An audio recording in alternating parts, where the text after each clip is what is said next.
but dude, like my name is Anthony. Welcome to the Scalability Podcast. Oh my God, that.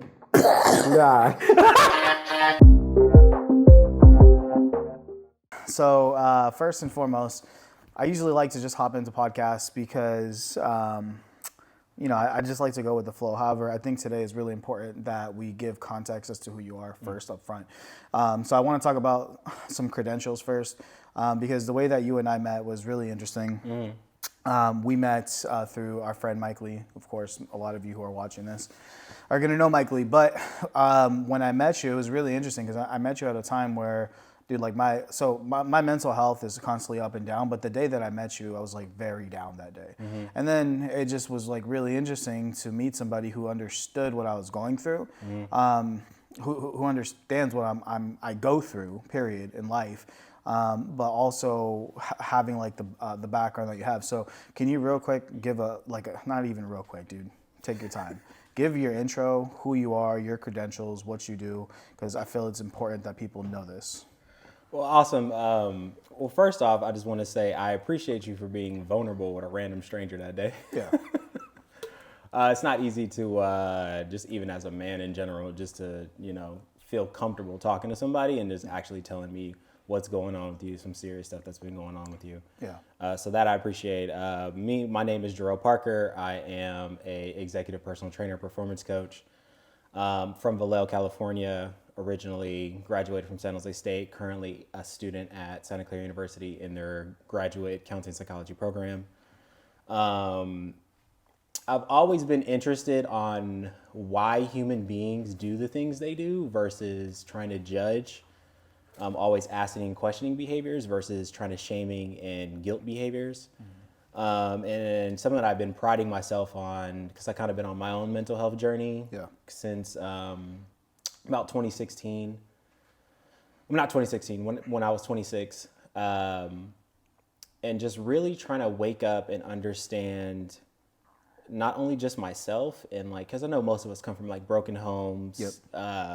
I know you grew up on the east side of San Jose. Yes, sir. Not too many good things coming out about that. Kind of somewhat similar to East Palo Alto. And, just like how can we, I see online in quotes and things like that of how do we break intergenerational trauma, but I actually want to do the tangible work to actually do that. Yeah. I am in therapy myself, been in therapy since 26 and have a shadow coach as well too.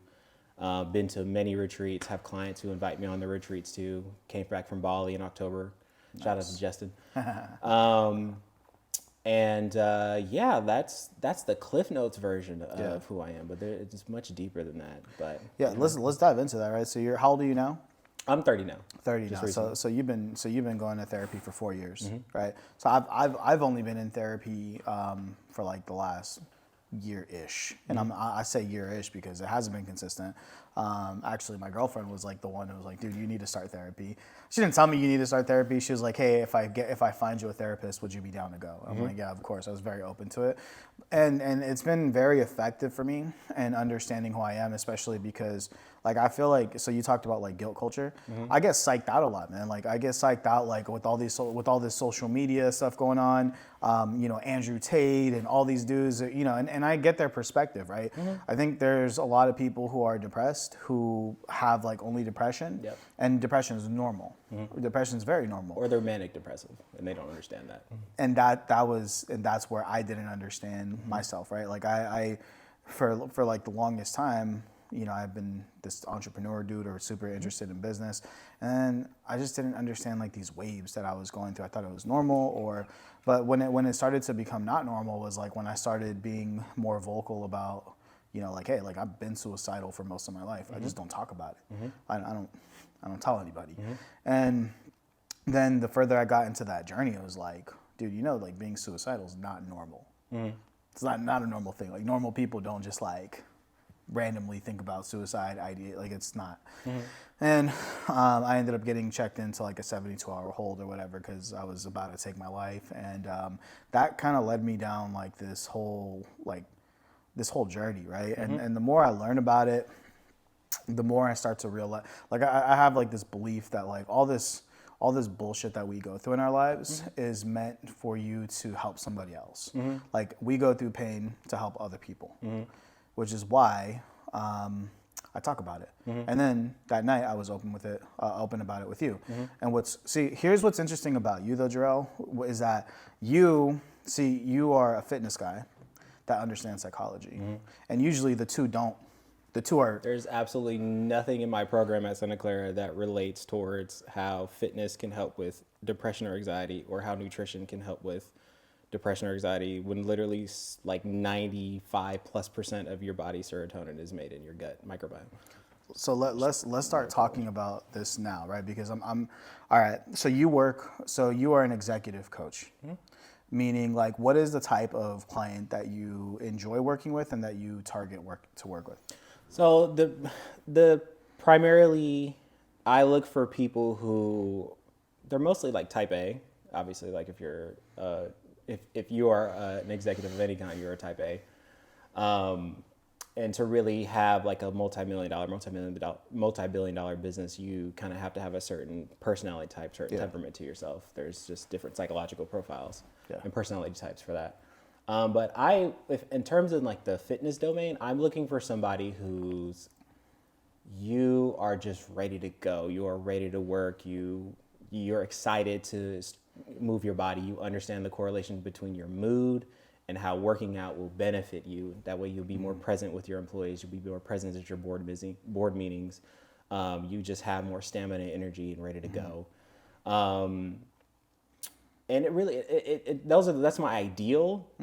But most people, because how fitness has been so undersold, they don't understand how, not only just how it helps with your, just even helping your body code for new genes and new proteins. When you, let's say you want to have kids one day, and your body's used to that stress, your body, through epigenetics, your body is actually able to code for new proteins for your children, your mood, your physical health, your memory, your ability to fight off illnesses and diseases, things like that. It's so undersold. So let's talk about like a success story, right? Like somebody who started working with you, and you, obviously you can't say names, but let's dive into like what was like that situation that they were in. Give us like a breakdown. So they were overweight, they were not eating healthy, they were like struggling to focus at work. Like give us like the profile of that person, the steps you guys took in the middle, duration, length, right, all that, and then like kind of what the end result was. So I'll give you a good example, not only just from like the fitness perspective, but also the mental health perspective as well too. I had a client who went through a divorce during COVID. Dude, that's a double whammy. Holy shit. And they were probably unhealthy too? No, she was a lifer client. She knows who she is. And during that time frame, it was one of those things where she said if I wasn't like kind of like on her saying, hey, let's move our bodies, let's work out, she wouldn't have even got out of bed. So, and just not only through that, helping her through just being there, just like how you came to me and you felt comfortable with me, I'm able to have people, I don't know if it's like a superpower of mine, but just getting people the ability just to listen to me, just to be able to just talk and feel comfortable expressing themselves. And that's kind of hard in this day and age where even when you go online, you try to express yourself online, things you're going through, you'll have at least one comment of somebody going through something, and they want to tell how you're wrong or it's negative and things like that, shame and guilt culture. They'll go down their own thought loop. And with her, in this particular case, I was able to keep her out of her own thought loops and like, like using fitness as a tool to help her with her mental health. Kind of same thing with, in your case, I just use my ability to comfort people and have them the ability to me to listen to them. And go from there. I'm going to tell you something specifically about you though that caught my attention. Is that it's not like the ability to comfort, good, like that's great. You had substance though. There was like immediately when I talked to you, I'm like, okay, this guy knows his shit, because I told you as somebody going through this whole like mental health journey, I'm talking to doctors, I'm talking to psychologists, I'm talking to professionals, right? I'm researching, I'm doing all, because I'm trying to like figure myself out on a like deep core level, right? And then I start talking to my therapist, who this dude, he's in San Diego, but he ends up getting a lot of business from Los Angeles. He ends up getting a lot of like artists. He ends up getting, actors and really famous people. And so like I'm getting like, I'm learning about myself with this guy. And then, which is excellent. And then and you came in, and then you were talking about, so you actually recommended a book, A First Rate Madness, which we will touch on a little bit later, but that was the other thing, is that what differentiated you, because like if I just wanted like comfort, like I could hire a regular, like, oh well, I could have a friend, or there's a lot of different places I can go for comfort, but the fact that it's like comfort plus knowledge plus let's take some action and fix this shit. Like that was that was the thing about you, right? The difference between those two, I have two dualities in myself. There's the side of, yo, let's kick ass, let's go, let's do this, like get over it type of vibe. And then there's also the, this is what you're going through, this is how we can potentially help you, try this, try that, try this book, the book I recommended, First Rate Madness, to you, and just like what can we what small little 1% actions can we take on a day-to-day basis to get you better. Because any type of pain or trauma we've gone through in our past, I mean, we all have it. There's a certain amount of, well, I want to be careful with my words here. There's little things that we can do in our day-to-day to make the pain less intense, where it doesn't take over us. It doesn't take over, we go down a thought loop of the same thing. Or it's a certain behavior becomes less, it's less controlling of us, because we all do it, even me. Dude, you know what? Hey, can you take this can, please? Is anything on the pod? Like I don't care. Like I'm telling you, like with this, it goes back to substance, dude. I take two back to James Clear book, Atomic Habits. 1% change every single day. Yeah. Can make, I think it was like 37 times better by the end of the year or something like that. Okay, so check this out. This what we're talking about though. It reminded me. All right. So I'm gonna give a little background on my company and my status. Right, last year we hit like record highs, and in the summer, June area, we hit record highs. My depression, my mania, it doesn't matter if I'm high, if I'm low. I've been in shape, got depressed. I've been freaking on top of the world on crazy vacations.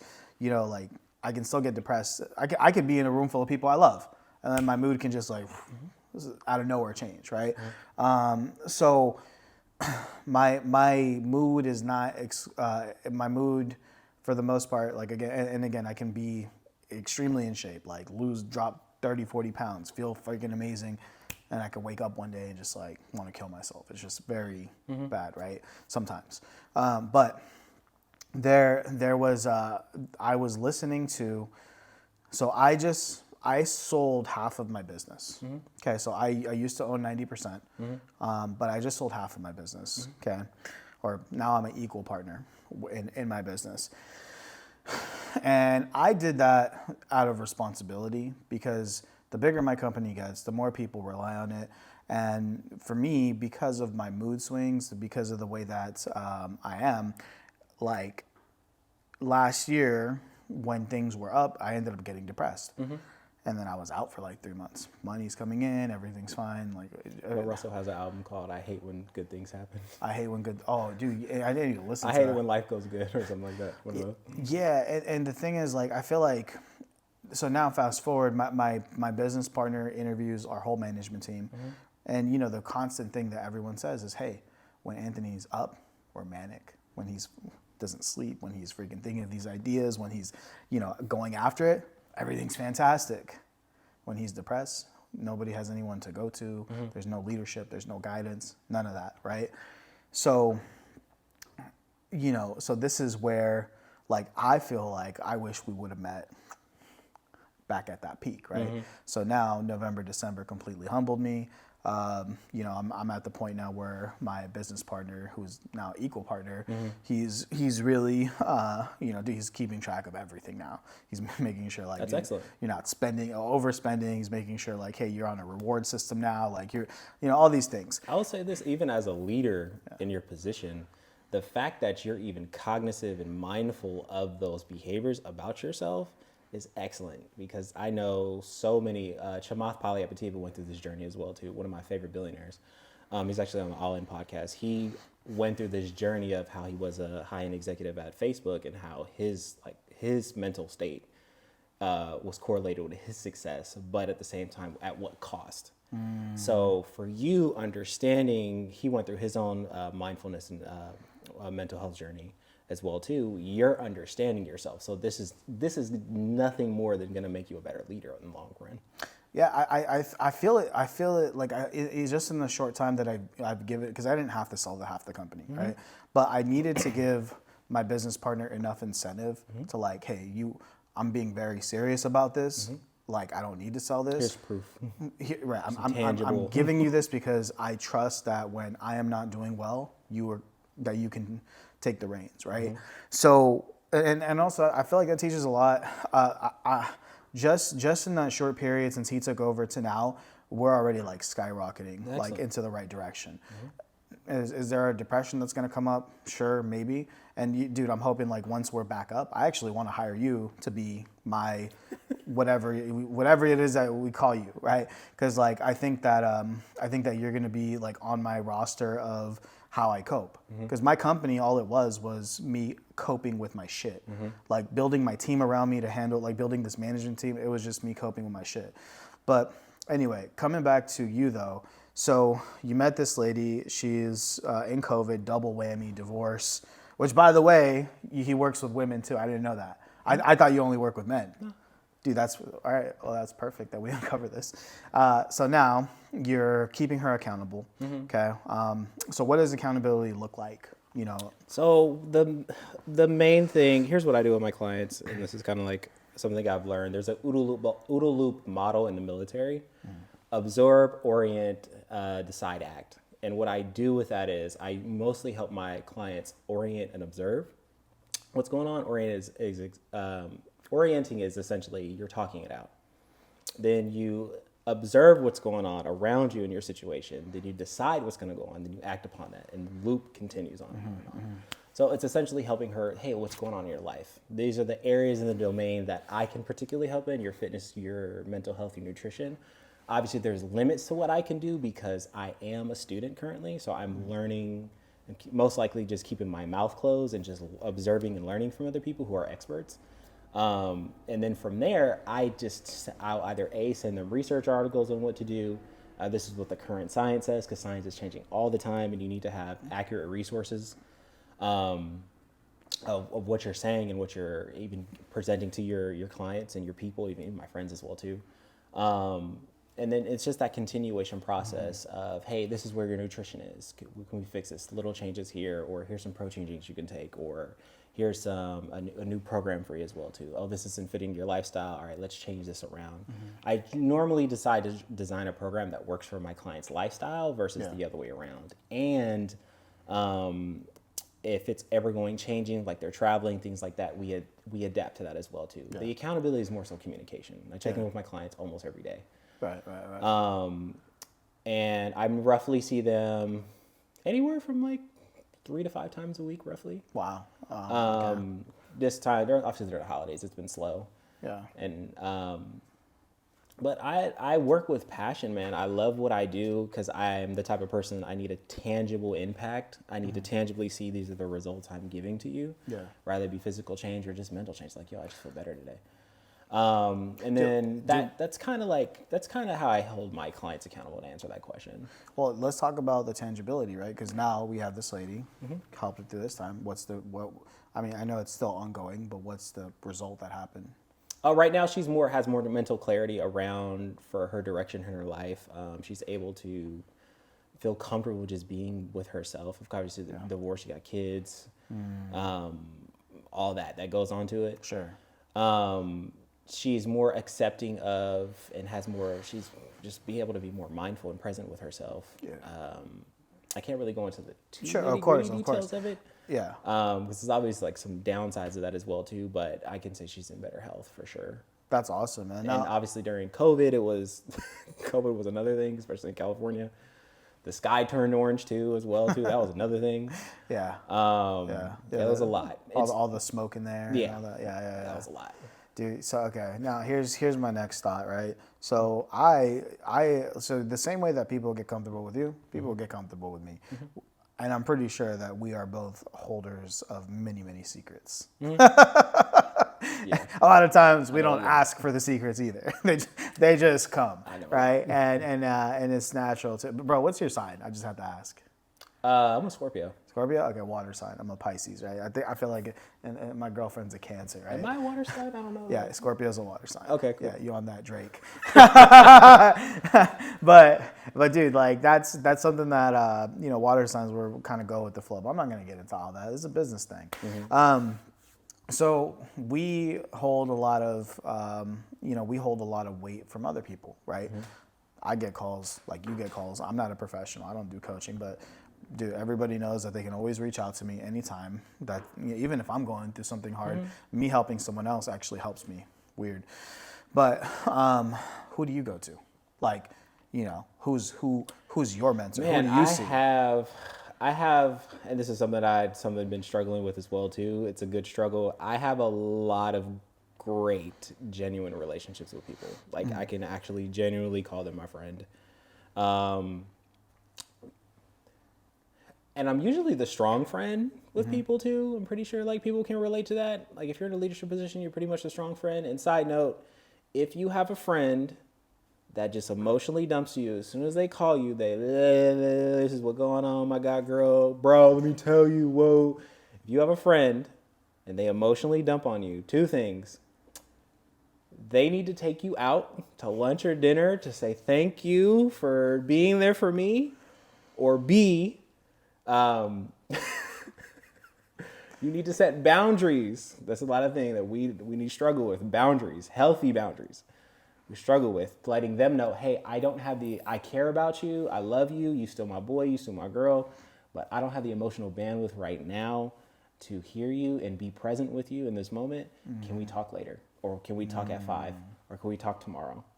I need my own self-care. I need my time. That is a healthy way, a little gem for y'all to set that boundary, because we all have those friends that will call us and just go in. You in work, you in flow, you do anything, and then somebody call you up. That's just a little tidbit for y'all. That's great, actually. No, but you said you have like genuine friends, genuine connection. Right? There's a lot of, bro. I didn't know how to have friends. I grew up moving a lot. I didn't develop the skill set of like having deep, meaningful relationships until like I was an adult, right? And even then, like sometimes it still feels weird to me, right? Sometimes like getting new friends and like letting my guard up on. See, I'm pretty vulnerable in general. Like I'm definitely are very transparent for them. I don't care if you know about my mental health. I don't care if you know about my company status. I don't care. I'm very open with a lot of stuff. But actually connecting with someone, I didn't learn how to do that for a long time because, like, dude, like high school, I probably went to like 4 or 5 different high schools. Middle schools, I went to a bunch. Elementary school, I don't know anybody, right, from like when I was a kid. So a lot of acquaintances, not real connections. Yeah, and now I feel like I'm starting to have like genuine connections and genuine friendships and things like that. But it's also like all based around business, right? Because business is where I feel the most comfortable. So with people in general, they don't know how to. Well, there's a little skill set I recently learned. You kind of want to compartmentalize your friends. It's just the kind of way I do it. You have the School of Life has a video on YouTube called I think it's called The Benefits of Friendships or The Types of Friendships. I don't specifically remember the title, but it's your fun friends, your networking friends, your reassuring friends, and your clarity friends. So it's obviously your networking friends, you can categorize as your business friends. Your fun friends, y'all could do anything, be stupid, wear costumes, draw outside the line in coloring books, believe there's unicorns and rainbows and vanilla pudding, all that other stuff. Those are your fun friends. Your reassuring friends kind of let you know you're not crazy and the sky's not falling and all that stuff. And then your clarity friends, you go to, hey, this is what I'm thinking about. What do you think about this? So you and then you have those friends who just like, they don't fit in your life anymore because that's not where you are essentially. Those type of people, those were your friends along your journey, and it's okay to let those relationships go. Yeah. I'm pretty sure we all have those. So you kind of want to compartmentalize your friends and put those in those boxes to where you can say, oh, this is your purpose in my life. Like, cause some friends you might have where you want to go to them for a certain problem and they just don't have the skill or the emotional bandwidth to take on that problem, or they just don't have that skill set. So it's not fair to kind of put a circle in a rectangle if you just know that doesn't fit. But they are your fun friend though, when you guys can have a good time together, but they may be able to handle your emotional problems. That's where and if you kind of run out on that, and I believe we all need, I'll say this, at a certain point, especially if you're a person of color, at a certain point, your emotional, you'll be hindered by your kind of like your emotional traumas of your past. Rather it's the confidence your mother or father didn't give you, or enough hugs your mother and father didn't give you. You're going to need some type of professional therapeutic help, rather be a community, whatever that is to you, therapeutic help, rather be community, see a therapist, see a counselor, retreats, yoga, meditate, whatever that is. That way you can get past those limiting beliefs that hold us all back. That's deep right there. That's super deep. So all right, can you give us a clear answer? Right. So now I know you have friends around you and whatnot, but again, like who coaches you for your career path? Man, I would actually attribute that to my clients. Your clients, okay. Most of them they're from all walks of life. They're mostly like Stanford MBAs. Some of them that do like meditation retreats, spiritual journeys. Some of them are lawyers, doctors, chiropractors. Yeah, see, because here's another thing. I just get tidbits and information from them, man. It's the best graduate degree ever. Well, it's brilliant though, because the thing about you've done something that's not easy. You are a high ticket coach, meaning like to work with you, it's not just anybody can access you, right? In terms of, I'm sure that you're happy to give little pieces of advice here and there, because it's natural for you. But like if somebody actually wants to like embark on a journey of, becoming better mentally, physically, all that, right? It's not cheap. And and I don't think it should be either, because your price is going to dictate the type of people that you bring into your life. That and I meet a lot of people who sell coaching. A lot of people there's coaches everywhere, okay, for everything. There's no barrier to entry. Same thing with personal training. There's no barrier to entry, but the ones who are good stand out. And how you mentioned I have substance to myself, so it's like you can smell that. Okay, so how did you learn how to put a package together for a client? Like, how did you learn that? Honestly, my your clients taught you. Or reference how to do it. So literally, did someone come up to you? I did not know how to. So I started this journey back in. I started high ticket coaching, high ticket personal training, whatever you want to performance coaching, whatever you want to package it, back in 2018. Yeah. And I would I'm very curious about human beings. I'm very curious about my clients' careers and what they do, why they do it. I started learning about venture capital, business models, how social media works, where social media is going, how the internet's moving, crypto, everything. Yeah. I would just be so curious about society, life, wealth, politics, elitism, everything, and they would give me their kind of top-down perspective. And I used to have I didn't have a direction, but as me being more curious with them and asking, oh, this is what I kind of want to take my career. I want to niche here, work with you guys, mostly because I learned more from them than anything. I learned way more from them than anything. So if I have a question that I don't know how to answer, there's somebody who I do know in a certain industry who can give me the answer if I need it. And I just thought about this. So you guys can't see this on camera, but if you guys go look at his Instagram, this dude's absolutely fucking ripped. Okay, he's like ripped out. Hey man, you gotta practice what you preach. I recently saw a statistic that you are more likely to be a millionaire than have a six pack. I recently saw that statistic. Damn. Yeah. So if you can get a six pack, you can be a millionaire. Dude, that's crazy though, right? And I think I just figured out that piece too, is that you walk the talk. Yes. Right, meaning you're not just trying to sell people on hey, health. No, I am healthy. people look at you like, okay, I want that. And then what's cool is like it sounds like the people that you hang around are so smart where they're like, hey, this is what it's worth to me. And you're like, okay, well, if it's worth that much, I'll take that.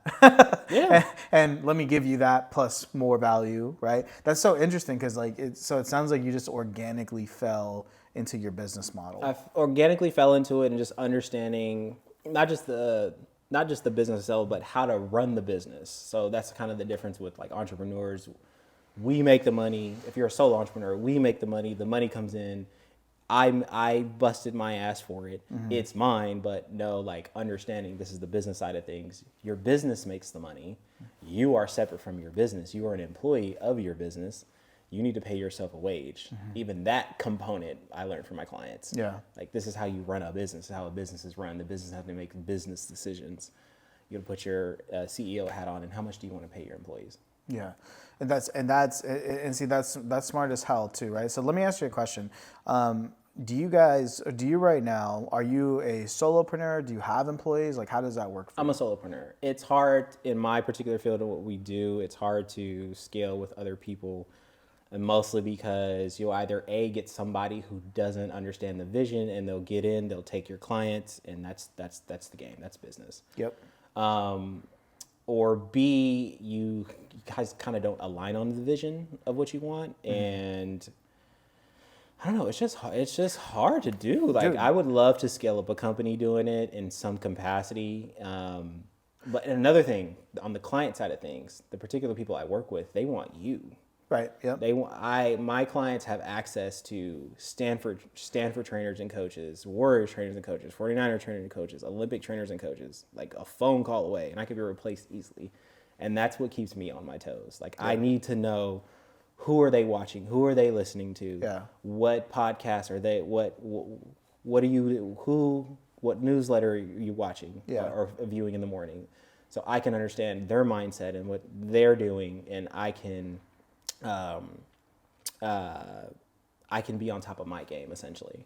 Yeah, and dude, I have to do that. Let's talk about that, right? Because like me in your position, I would fail, right? Because seriously, I got would. the temperament, man. Well, sure, but like there's gonna be mornings where I wake up and I don't feel like it, right? But that's why you got abs and I don't. You know what I mean? Like you're able to push past that. Well, with me, it's kind of like I work out of passion. So I mean, I think Alex Ramosi, I forget his name is. Alex Ramosi, yeah. I love that dude. He said something recently that said, do what you would normally do and find a way to get paid for it, because if you were normally going to do it anyways, you might as well just get paid for it.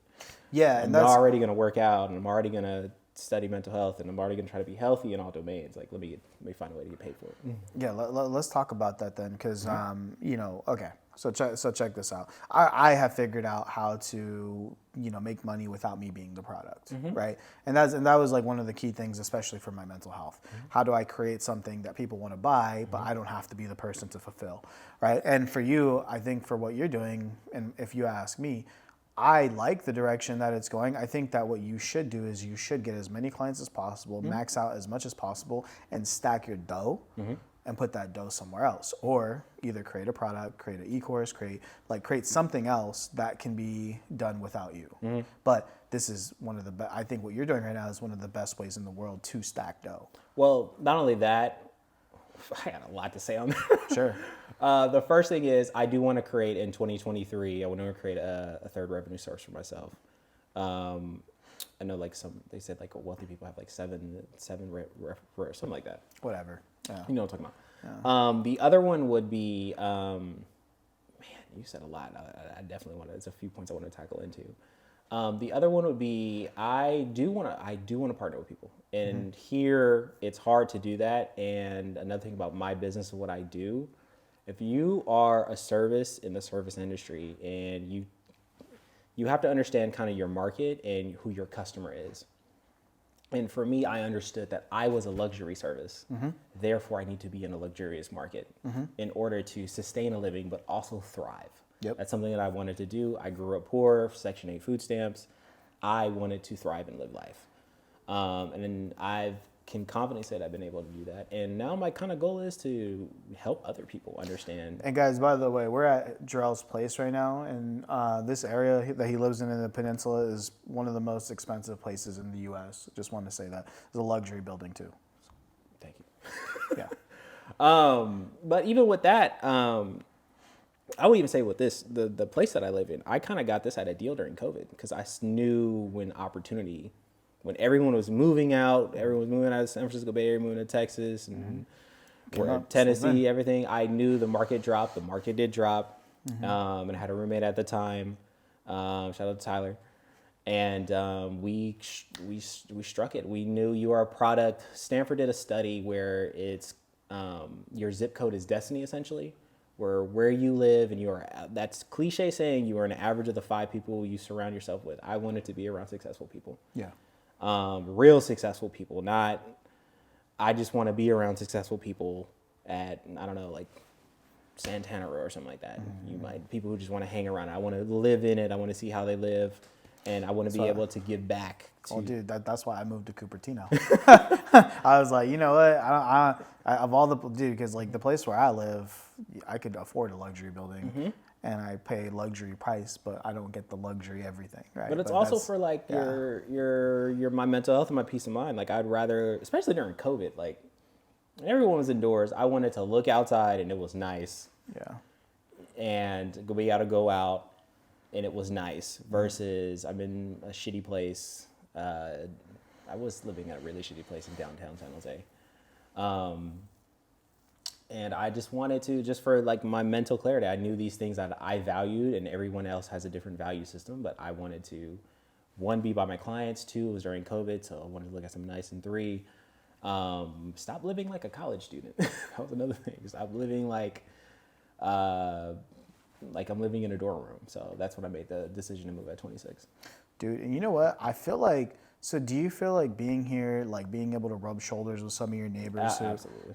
Has a big effect, right? So for those of you guys who are watching this, big tip. If you are thinking about moving and you can barely afford to live in a luxury building, I have heard from multiple people, and it doesn't matter what market you're in, moving into these luxury buildings, especially like tall ones where you have to bump into people with elevator or in the elevators, and you're in very close proximity with some of these people, it will change your life. It can change your life if you're willing to like have conversations, because the quality of people that luxury buildings bring together is, I mean, it's like networking without having to go network. 2 things on that to add, to piggyback off what you said. Atherton, California, which is the wealthiest zip code in America.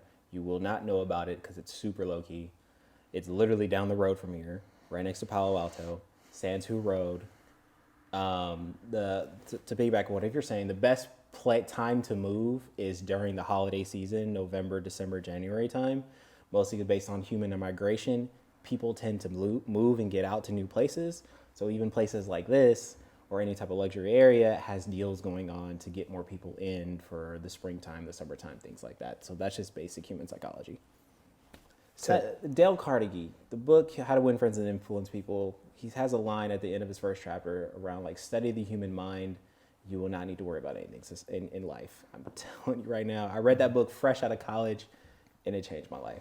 Dude, but you know what? So that's, I feel like if I have any sort of success in my life now, I attribute it to learning about people more than I learned about business. Like the whole, like probably my first like 6 years of entrepreneurship, I was obsessed with learning about like, so Dale Carnegie, Think and Grow Rich, all it is a psychology book.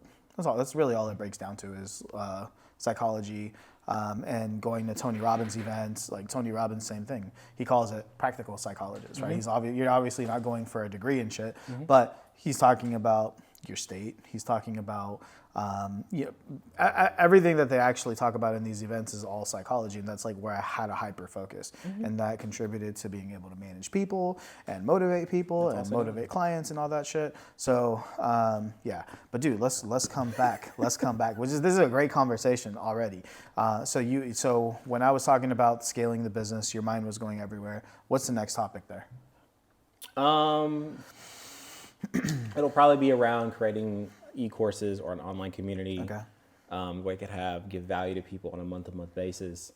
That way, how you said, you have a business where you don't have to be the product. I am the product for my business. Yep. It is draining. It is taxing. I only have so much bandwidth. I only can scale myself so much. Yeah.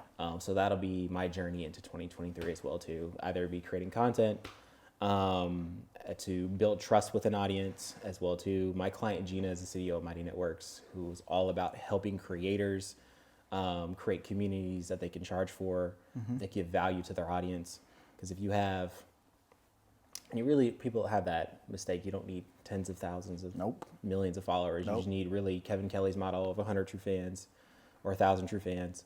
You just need a group of people who band with you, who like what you sell, like what you do. And that's what I plan on creating into 2023. Beppe as my witness. So you guys can't see this on YouTube because he's behind the camera. So I thought of a product. We developed it over, how long did we develop it? 3-4 weeks. Okay, 3-4 weeks, developed the product, the idea, assembled the team, built a project management system. I have 1,400 followers on Instagram, and we've already generated how much? Like almost 20K, like 18K. Solid. And how long? 3 weeks? It's 3 to 4 weeks, yeah. So the point is, if you guys go look at my followers, I only have 1,400. Yeah, you don't need that much. You don't. You do not need a huge audience. Yeah. Yeah, and I actually would love to intro you to Gina. Sure. And this is how this whole thing works, though, right? Because that's like again, like I feel like people get too wrapped up in how many followers do I have, how much view or how many views am I getting, how many this, how many that. I think what we really need to focus on is genuine relationships. Yep. And like this is why the moment that I moved back to the Bay Area, I had coffee with everyone. I put up a little poll on my Instagram, said, who. Would you grab coffee with me? Like, hell yeah, and nah, I don't fuck with you. And like nobody put nah, I don't fuck with you, but 20 people responded coffee. So dude, everybody who responded, I hit them up. A lot of these people I didn't know. Like, hey, let's just go grab coffee. And so, now I know people, they're seeing me post all the time. So then when I start talking, I'm actually going to have a launch party for the new product here real soon. And I'm really hoping that before, Q1's over, we can do at least $100,000, right? Because if I could do freaking 20 grand like an opening week, dude, it's going to be crazy. But you don't have the product fully, it's still in beta testing right now. But sure, people want, you found a niche in the market that people want and crave and desire that they can't do for themselves. And creating content is not easy, dude. And it's not, but you know what the beautiful thing about it is? Here's how I think about it. I don't want to be the person shooting it. I don't want to be the person editing it. I don't want to manage it. I just want to sell it. And that's the thing with you too, is like, I hope that like, as you're going through your journey, I can help you brainstorm as well. Like, what can we put together that I can help you hire a team, get your project management system going. It's something that you believe in, and there's a clear process. And what would put the cherry on top? Monthly recurring revenue. That's the cherry on top. When you have $20,000, $50,000 a month, and you're just swiping credit cards every month, that's the dream. And I think that I have a couple ideas for you too that we can brainstorm later. Yeah, we absolutely. But because I believe in what you're doing, man. I believe in what you're doing. You are a man who does what he says he's gonna do. I know that you mentioned earlier you're still a student. By the way, how long until you graduate? So I have two options with that. I'm in debate right now. I do want to become a licensed therapist, but I'd have to give up 2 years to the state. And knowing what I can do in 2 years. Oh, fuck that. Just finish, bro. But at the same time, the other side, I could be done with just like my counseling master's, and I could by the end of summer. Yeah. Or I can continue on. So I'm in debate with that. So I probably might just say screw it and continue. That's more so what I'm leaning on, more to 75%. If you want the therapy thing, like I guess some people want like that's something that you have to go. The cold part is I see people doing what doing the mental health is the other side of the business of it. I see people doing what I want to do without it. That's the thing.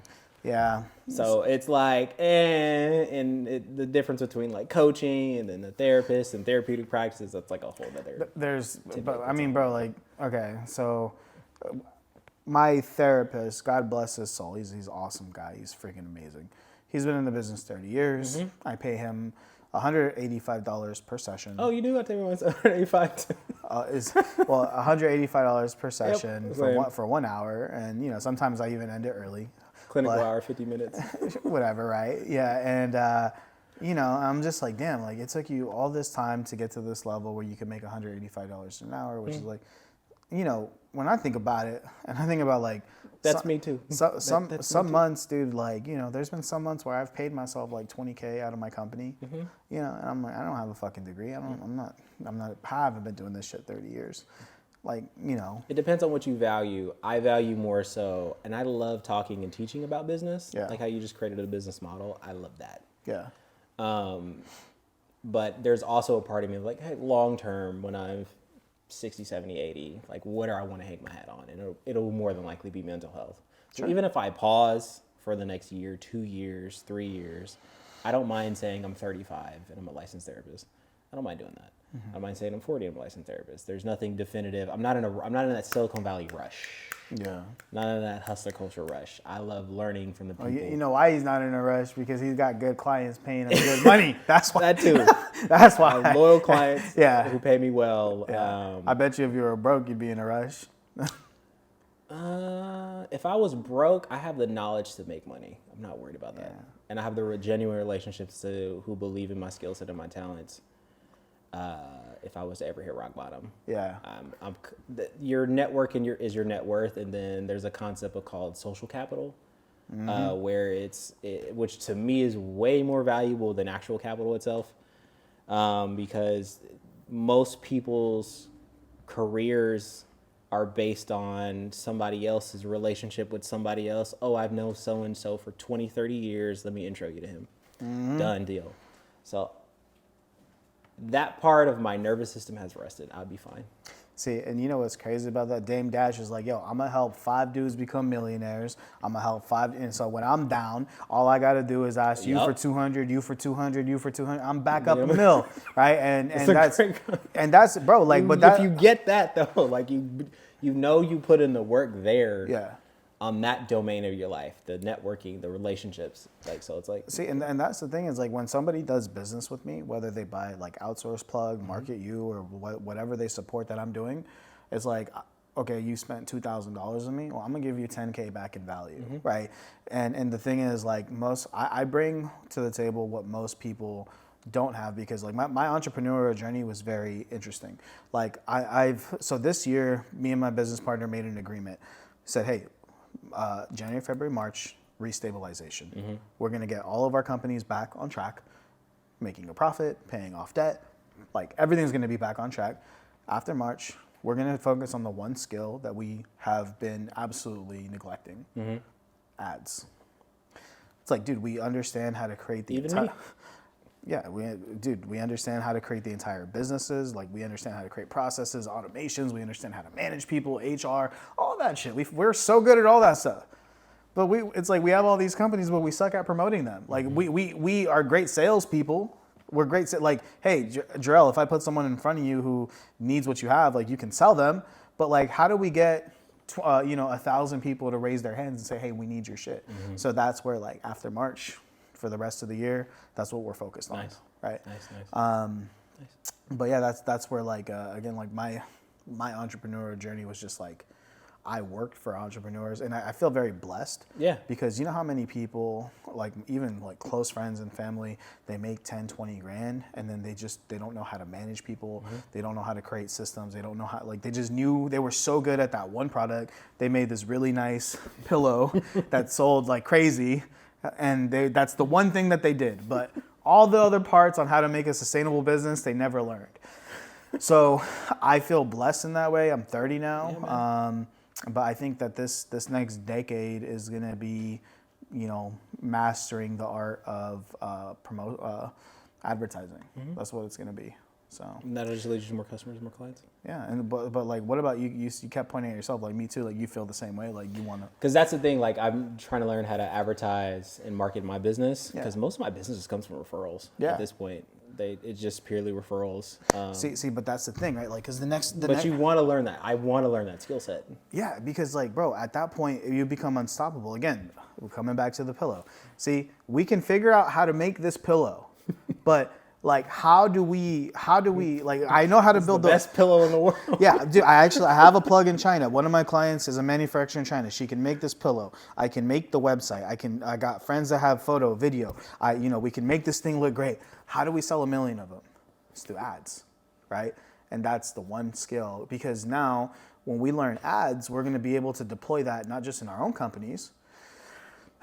Now it's like, okay, Jarelle, like, okay, your training is not scalable because you are you, but Jarelle just came out with his e-course on this. Okay, how do we sell 1,000 of those, right?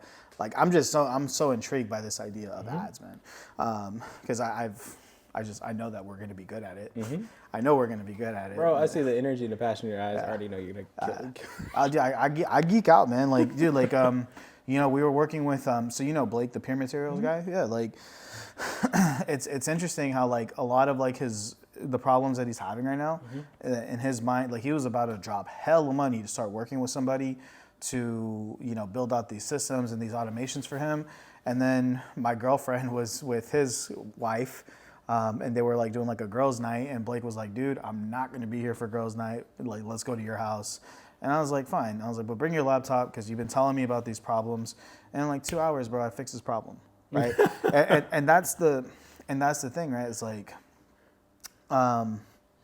that's where, like, my strength comes in. So I don't know. Anyways, so I don't want to retract from you, bro. How long are we in? About 10 minutes left. 10 minutes left of an hour? 52 minutes. Man, this is going to be more than an hour podcast, right? I like this conversation. and by the way, this couch, I look hella comfortable on this couch, guys. Believe it or not, this is the same couch that I had for my very first apartment. So it's bringing back some memories here. But all right, so coming back. All right, so now we know about you. We know how you got your knowledge. We know who you want to work with. We understand now. We understand the power. So we've also touched on proximity. I mean, man, like, let's start, like, intentionally giving value to someone, right? Let's spend this, like, last segment on, what are the biggest problems that people are coming to you? That big problem that I solved in 2 hours. What is somebody's big problem that they're coming to you with that they think is so complex that they think they have to put up all this money, and I want you to solve it for them? What is that?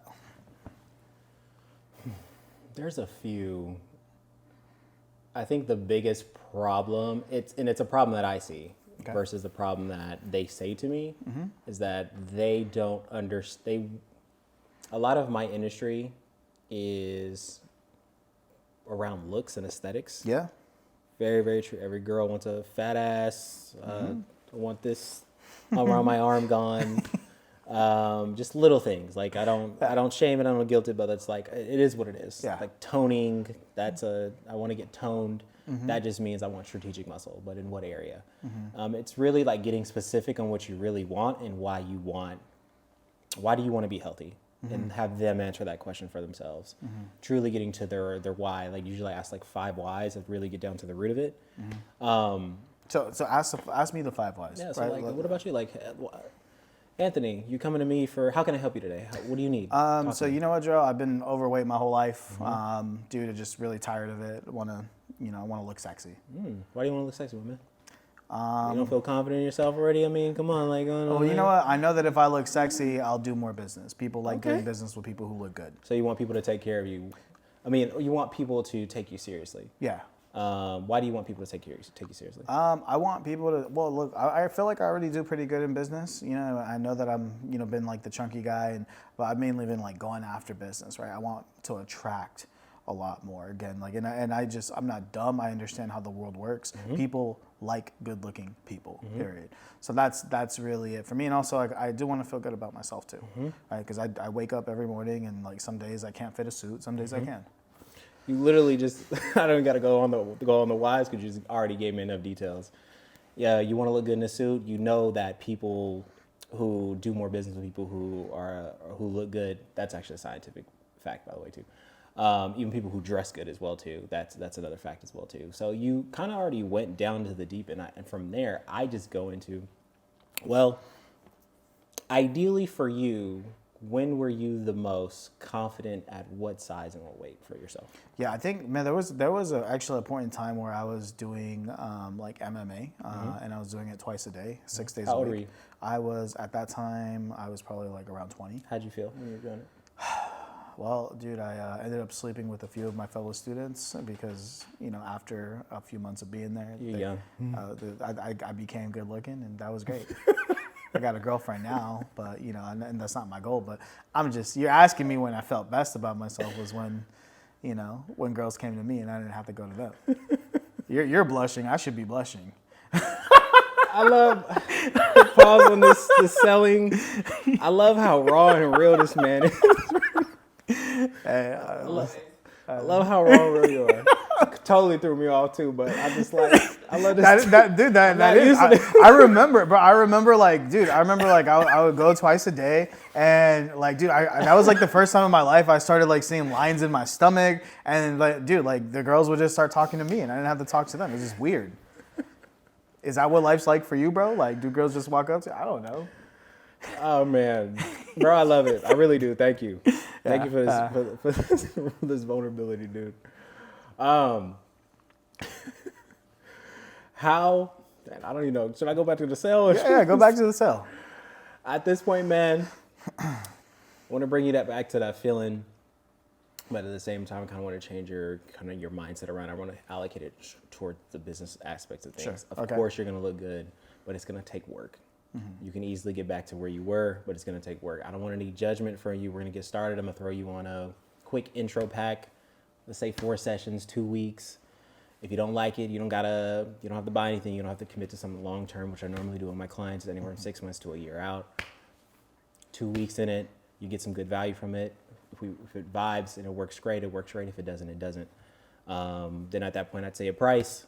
So what I'm getting is like for people to really, which makes sense, for people to really experience that value that you can bring, they have to go like do a session with you and have to experience. It depends on kind of where you. Some people could be hesitant. They never work with a trainer before. They never work with a therapist or a performance coach or anything like that. Yeah. So they want to taste it out. They want to try it. And so for me, like I have a gym, I have a facility here as well too, that I can work with them out. I work structure around their convenience and their time as well too. Of course, I'm a business, I have business hours. I have concierge plans too if you're a high level executive and it's sporadic and all over the place. Concierge plans as well too to help with that. It really depends. It really depends on your lifestyle. You know what I just thought about? Okay, good. So I understand now this is like, I get how you kind of like understand clients on a deeper level, and I get the selling part. Now, dude, what if somebody wants to be like you? Like there's probably somebody who's listening to this who's like, okay, they saw your page, the nerd with the abs, they saw that, like, now they want to be like you. Now what do they have? Because not everybody has the connections you have, dude. Like it sounds like you have. Be like me, body-wise, temperament, behavior, everything? Business-wise. Let's say that they are also like, in shape and whatnot, but like, because what I've learned from you so far is you understand how to get in proximity of people, which, not everybody has. Like, I don't know how the fuck you met people that can hire trainers from the 49ers and the Warriors. Like, how the fuck did you meet these people? How does somebody get in proximity of the same kind of network? How? Well, if you were me, if you were a trainer and you wanted to get into high ticket clients, first of all, find the wealthy, wherever you're watching this, find a wealthy area where you live. It should be no more than 20, 30 minutes. Find private gyms as well too. Be qualified to work at that facility or whatever place of establishment that is. Make relationships with the owner, not the manager, the owner. They make the decisions. And just get in for 6 months, get in two for a year. And there's a concept called just kind of extraction, where you get in, you get the clients, and this is all part of business. You get in, you get the clients, you build the relationships, and more than likely, if you're pause and back up on this. If you're likable, that's another concept in business that people don't understand. I need to like you, because if I'm going to wake up at 5:30 in the morning to work with you, I need to like you, like who you are, straight up. Yeah. And then from there, build those genuine relationships. Like genuine relationships, you gotta like people. And then from after like a year or so, and if you want to go on your own, you have that entrepreneurial or those entrepreneurial tendencies, then you can branch out and go on your own. But you got to make sure you at least have 6 months to a year savings to jump off the diving board like that. Yeah. And I love that too, by the way, guys, because this is so. Yeah. Go ahead. What you just said was really, really, really fucking key, right? So this is why a lot of people will join like the Capital Club to get in proximity of people. But for you, from a trainer's perspective, you're saying like go sign up for like, or not sign up, go try to work at like the top gyms, right? Go try. That makes a lot of sense. Go to an Equinox. Go to a private owner who has who did a startup. And it's not just for gyms. It's if you're like in lashes, nails, barbering, any service industry where you're exchanging your time for services, for money, for capital, and if you consider yourself a luxury service, you need to be in a luxurious market. Period. Dude. If you want to live and thrive. That's good, and the way that everything works now with social media, like I coach a lot of people when it comes to, building up their social media. Which I'm not going to coach you on how to build 10K followers because I don't have that shit. But what I do preach is when I met you, did I ask you for your phone number? I asked you for your Instagram. And that's what I do with everybody, right? So whatever platform, that respective person has. If you're somebody younger listening to this, your people might be on TikTok. If you're somebody older, they might be on Facebook. But it doesn't matter because if you go work at this Equinox gym and you start bumping into members over the course of 6 months, you add, 50 to 100 people. And now you end up leaving. Those 50 to 100 people are now going to be able to see you posting and you see you doing things. And then they're going to be curious and then they're going to reach out to you. Yep. Or you can be curious about them, see their posts, engage with them, and then reach out to them. Or they might not like what you're offering initially, but 3 months down the line, they might be in the market for it now, and then they'll want your services. So it's always just getting that contact. I have all my clients follow me. They see what I eat. They see how I live my life. And I'm literally going to see them in 24 hours again. So it's that constant loop of I'm engaged with you in a passive capacity and then in a direct capacity. Do you reach out to your clients or do they reach out to you? In the beginning, it's a mix. In the beginning, I had to sell. Now it's just pure referrals because the product speaks for itself. The work speaks for itself. See, be attractive, motherfuckers. You see that? That's why I gotta get in shape. but it's true. Like there's this guy who he lives in a luxury building and he cooks. It's like, dude, he has a fucking kitchen, but he puts like a table. You might even follow him. He puts like a table next to the window, and then like the window has like a view like showing like that he's in a tall ass building, and he cooks on a little electric stove on this like table. It's like, dude, but he's doing that to show like, hey, this is healthy food, and I live in a luxurious place. And when he shoots video, he makes sure that you see the high ceilings and the vault. Like. Is that human beings are aesthetic. Human beings are naturally visual creatures, and out of the 10 million stimuli in our body, 8 million of those are in our eyes. So we are visual creatures. Wow. So it's like, yeah, it's like a. That's why I like study psychology. That's why I like when you look sexy when you leave the house, baby. My girlfriend's behind the camera. All right. Well, anyways, let's start wrapping this up. So this is the part where I like to, we always want to end by giving out some motivation. Okay. There is somebody who is trying to break into your industry. There's somebody who is out there struggling right now. They're thinking about giving up. They're just fucking like at the end of their will. What do you say to that person, bro?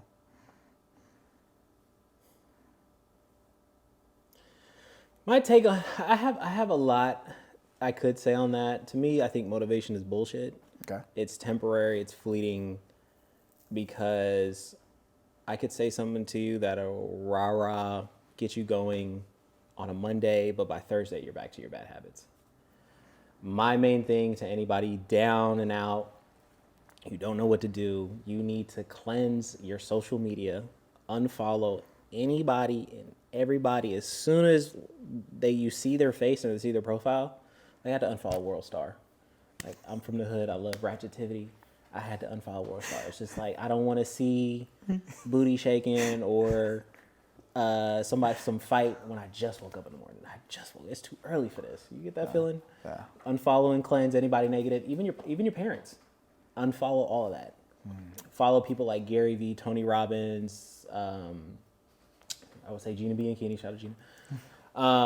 Anybody who gives you positive life and positive energy. And usually they're selling like a course, or we'll have like a free something that you tidbit to get into where you can eventually either A, make money, or B, start feeling better about yourself, C, make friends, genuine relationships and connections. And honestly, since we're not in COVID anymore, get outside and meet people.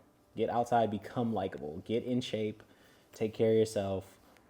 Like, I don't know people's situations. If you're broke down and out, man, go get food stamps so we can get some food. I've been on it before. Ain't nothing wrong with it. Yeah. Get you some housing. Get on Section 8 if you need to. Ain't nothing wrong with it. I've been on it before.